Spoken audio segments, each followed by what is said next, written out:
নমস্কার, আমি রীনা দে। আমার চ্যানেলের নাম হচ্ছে রায় কিচেন দে। আমি এই প্রথমবার আপনাদের সামনে ভয়েস রেকর্ড দিচ্ছি, যদি কোনো ভুল হয়ে থাকে ক্ষমা করবেন।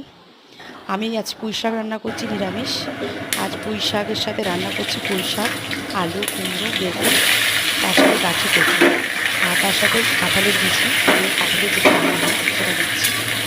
আর আসলে আর ফোড়নে দিচ্ছি হচ্ছে পাঁচফোড়ন, শুকনো লঙ্কা, নুন, হলুদ, মিষ্টি দিয়ে একসাথে ফোড়ন দিয়ে একসাথে দিয়ে দিচ্ছি, দিয়ে কষাচ্ছি। কষিয়ে একটু স্বাদ মতো আপনাদের পরিমাণ মতো একটু জল দেবেন, জল দিয়ে ঢেকে দেবেন 15 মিনিট পর, তারপর পরিবেশন করবেন। আর আমার চ্যানেলটা ভালো লাগলে সাবস্ক্রাইব করবেন আর আমাকে সাপোর্ট করবেন যাতে আমি এগিয়ে যেতে পারি। যদি ভুল হয়ে থাকে ক্ষমা করবেন। নমস্কার।